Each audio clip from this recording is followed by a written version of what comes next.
il est plus là, mais c'est pas grave, je vais répondre. Naître dans une famille tijania, avoir une maman shérif, je crois que c'est un cadeau que Dieu m'a donné, parce qu'on ne choisit pas son lieu de naissance, ni sa mère, ni son père.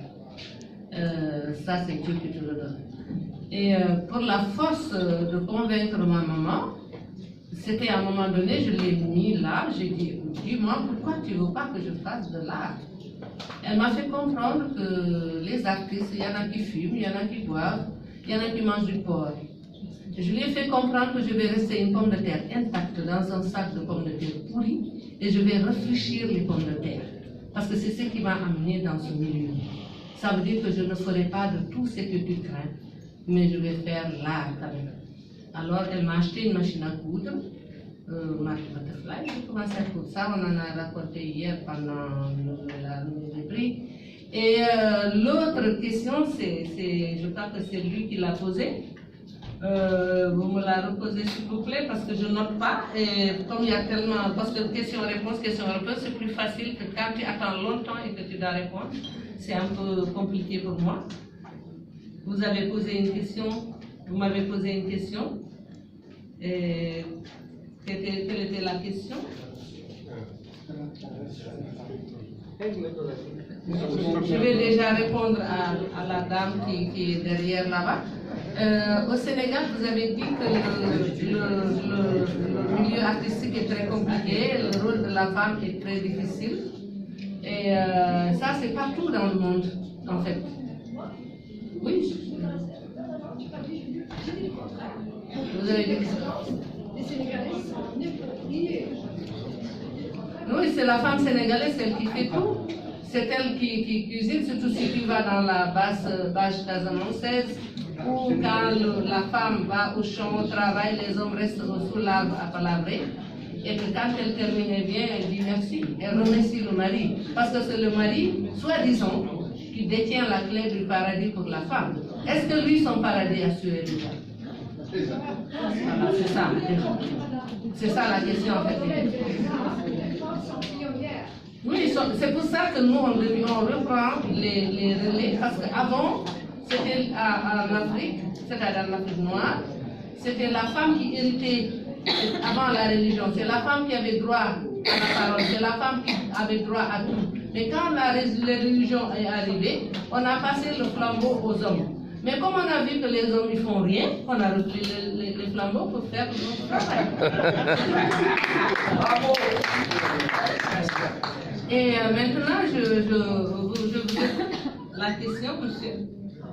La question, سؤالي كنت ما تعرضتي عليه في البوليتيك.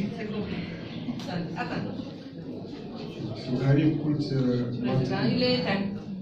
جيد. سؤالي كالتالي، يعني في صغرك يعني انك تعرضتي لمجموعه يعني من الصعوبات في حياتك، يعني الا ترين ان تجدك يستفيد منها فتيات كي لا يقعن فيما وقعت اليه، بالاضافه في. D'accord, merci, j'ai compris votre question. Quand j'ai ouvert mes ateliers à l'âge de 13 ans, dès le premier jour, j'ai commencé à former.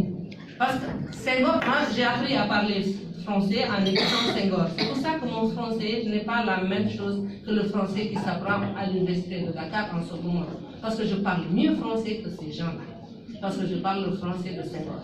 Et je l'ai entendu dire un jour dans son discours que quand une vieille personne meurt en Afrique, c'est une bibliothèque brûlée. Et moi, ma bibliothèque, je ne la brûle pas, je la transmets. Et j'ai commencé à former depuis l'âge de 13 ans dans mes ateliers. Et quand j'ai ouvert mes ateliers, j'ai fait 24 heures sur 24, 7 jours sur 7. Ça veut dire que je forme, je coupe tout ce que j'ai à couper, je prépare tout ce que j'ai à préparer. Si je suis fatiguée, je pars dormir. L'équipe travaille. En même temps, je forme des jeunes. Et j'en ai formé beaucoup en Afrique. Ils sont dans la sous-région, partout. Même en Europe, je donne des cours de stage.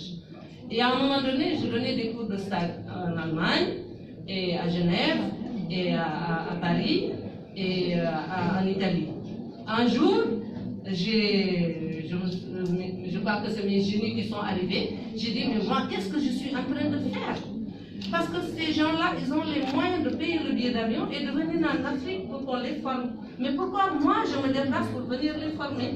Et j'ai ouvert mes ateliers qui s'appellent les ateliers Lady sur les techniques traditionnelles et modernes du costume et de la parure en Afrique et en Occident.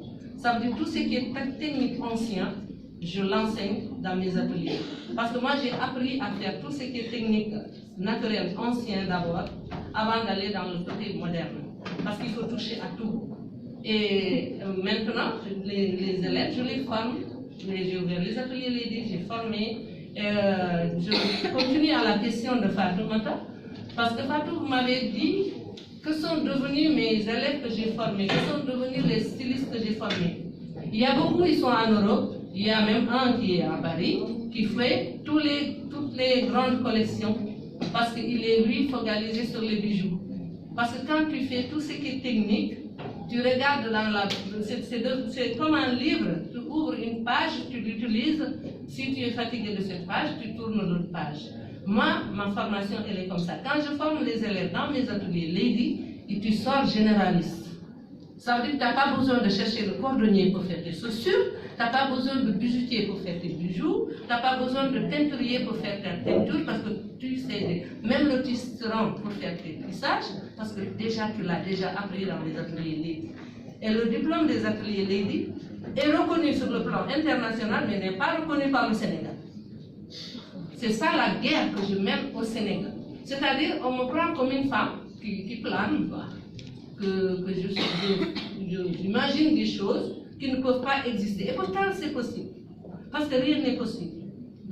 Impossible. Parce que quand, par exemple, notre ministre de la Culture ou notre ministre de l'Enseignement Technique, même quand je devais ouvrir les ateliers Lady, les problèmes que j'ai eus, j'avais dit école. Et le ministre des Enseignements Techniques m'a fait comprendre que moi, je n'avais pas le baccalauréat, que je n'avais pas le certificat, je n'avais pas de patati et patata, je ne peux pas ouvrir les ateliers. Et je lui ai répondu, parce que c'est un cousin en plaisanterie, c'était en CRR. Je lui ai dit, mais toi, ton université de Dakar, là, est-ce que tu le maîtrises? Parce que moi, mes aiguilles, je les maîtrise. Et il y a eu un ministre de la Culture qui a changé, il y a eu Abdoulaye Eliman Khan qui est arrivé. Il m'a dit, ne dis pas école, dis atelier, moi je te couvre. C'est pour ça que j'ai dit atelier Lady. Lady veut dire la terre en poulard, dans ma langue paternelle. Lady, c'est le sable, la terre. Parce que les métiers de l'art, c'est comme les grains de sable. On ne les finit pas. Parce qu'à chaque fois qu'un artiste part, l'autre vient faire mieux que cet artiste. Et malheureusement, nous, on est reconnu que quand on n'est plus là. Si on est là, on dit qu'on plane. Si on part, on ramasse tous nos chiffons, on les valorise, on les met dans des musées, etc. C'est un travail, c'est un métier très ingrat.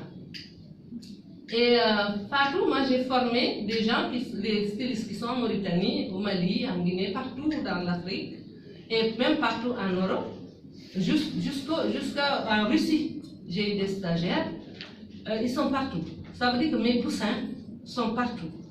Et maintenant, ils ont décidé, l'année dernière, ils ont dit qu'ils vont faire un hommage pour moi. Ça veut dire qu'ils se sont connectés sur Internet pour venir à Dakar, au Grand Théâtre. Chacun va créer un modèle pour me montrer que le travail que j'ai fait pour eux, que ce que je leur ai appris, ils l'ont maîtrisé.